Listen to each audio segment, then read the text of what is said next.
हैं विदेश मंत्रालय।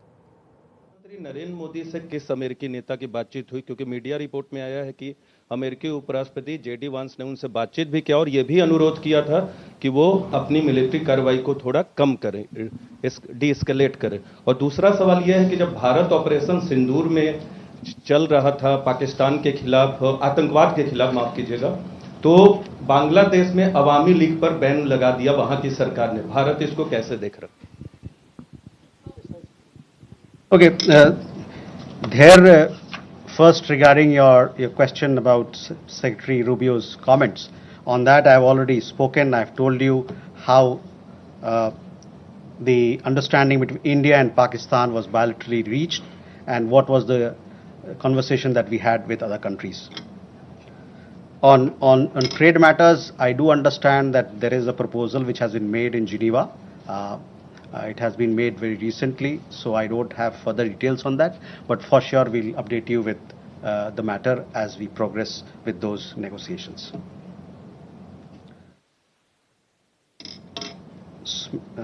Smita, again, I have already answered those questions of yours when I talked about, the question of ceasefire as to who decided, what were the terms, when it happened, etc. So I would urge you to look at those comments of mine. I've told you that we have conveyed our position. I conveyed our position here on record, so I will request you to look at that. On the matter of PK Sahu, I don't have an update, so possibly we'll get you an update, but these are matters which pertain to the Ministry of Defense and they are looking into it. Again, Suhasini, on ceasefire, I've made India's position very clear, where we stand. So I would urge you to look at my comments. On the other question that you had, and possibly it had come up in the conversation or the press conference yesterday, there we have, I would say that we have obviously taken note of this. I direct your attention to the comments in the defense briefing about the extent of their effectiveness or otherwise.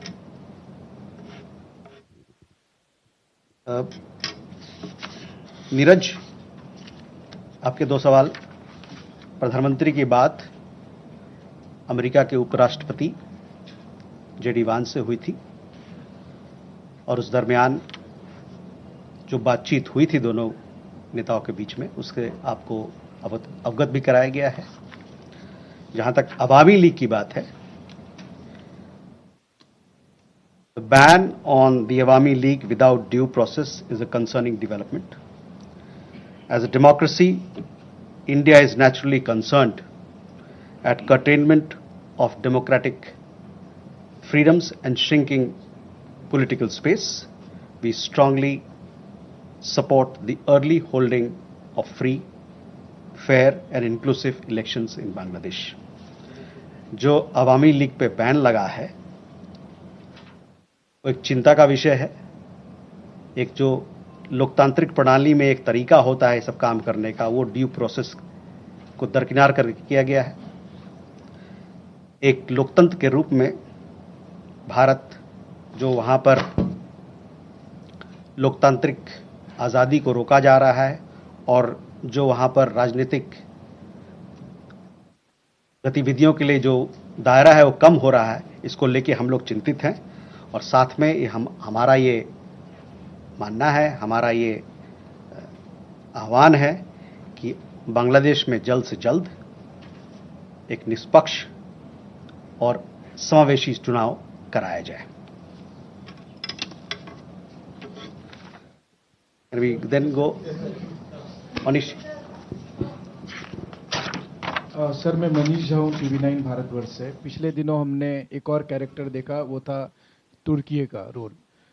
जिस तरीके से Turkey के drone Pakistan ने इस्तेमाल किए, इसके अलावा Turkey ने लगातार इस मामले में पाकिस्तान का सपोर्ट किया। जब हम आतंकवाद के खिलाफ लड़ाई लड़ रहे हैं और टर्की उस समय पाकिस्तान के साथ है, जबकि आपको याद होगा 9/11 के टाइम में अमेरिका का डायलॉग था कि अगर आप हमारे साथ नहीं हैं तो आप आतंकियों के साथ हैं। तो टर्की के मामले में भारत की अब नीति क्या रहने वाली है?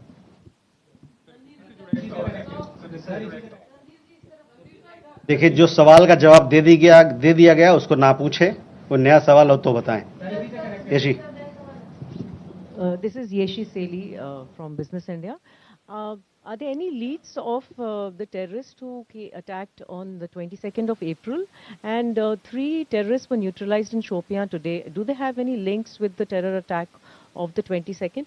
And in addition, when are the next DGMO talks likely to be? 1 minute.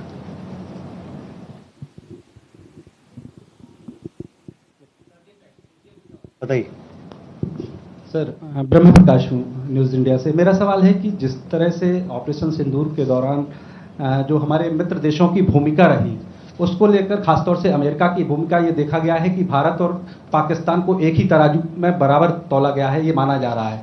क्या जिस तरह से भारत कहता रहा है, अमेरिका कहता रहा है कि दोनों क्लोज पार्टनर है, क्या भारत की डिप्लोमेसी को एक तरह से अमेरिका की तरफ से झटका लगा है? भारत इस पर दोबारा विचार करेगा? क्योंकि जिस तरह से रुख रहा है अमेरिका का, ये माना जा रहा है, सीधे शब्दों में कहें कि अमेरिका ने धोखा दिया इस पूरे मामले में, क्या कहना है? मधुरेंद्र। सर, मधुरेंद्र, मैं न्यूज नेशन से। यह स्पष्ट है कि चीन और तुर्की के हथियार भारत के खिलाफ इस्तेमाल किए गए, और इसी संदर्भ में मैं जानना चाहता हूं कि डिफेंस इंटेलिजेंस एजेंसी की जो आज ब्रीफिंग हुई है, क्या उसमें डिफेंस अटैचे चीन के और तुर्की के बुलाए गए थे? क्या बुलाए जाने पर उन्होंने अटेंड किया? दूसरा सवाल मेरा यह है कि हमने एक ट्रेंड क्रिएट किया है कि any act of terror will be act of war, तो क्या उसको डिफाइन कर सकते हैं कि क्या आगे होने वाला कोई भी भारत पर पाकिस्तान की तरफ से या पाकिस्तान प्रेरित आतंक की तरफ से हमला सीधे तौर पर कार्रवाई के तौर पे पाकिस्तान पर वॉर के तौर पे देखा जाएगा? हम सीधे युद्ध थोपेंगे या युद्ध करेंगे पाकिस्तान से? मनीष जी, पहले तुर्की को लेके काफ़ी सारे सवाल थे। देखिए, सुहासिनी के सवाल के जवाब में मैंने बताया था कि हमारा क्या नज़रिया है, और तुर्की को लेके और चीन के लेके उनके जो वेपन्स वगैरह को लेके जो डिफेंस की ब्रीफिंग में भी खुलासा किया गया। तो मैं कहूँगा कि आप जो वहाँ पर बताया गया बात, उस पर ध्यान केंद्रित करें। जहाँ तक हम लोग का सवाल है, हम लोग ने बताया कि हम लोगों ने इन गतिविधियों को नोट किया है, और साथ ही में जो कमेंट्स डिफेंस ब्रीफिंग में दिया गया था इन चीज़ों के बारे में, उस पर मैं आपका ध्यान आकर्षित कराना चाहता हूं। और साथ ही साथ उन्होंने इसकी इफेक्टिवनेस जो कितना पुरजोर रहा उसके बारे में या नहीं रहा उसके बारे में उन्होंने बात किया था।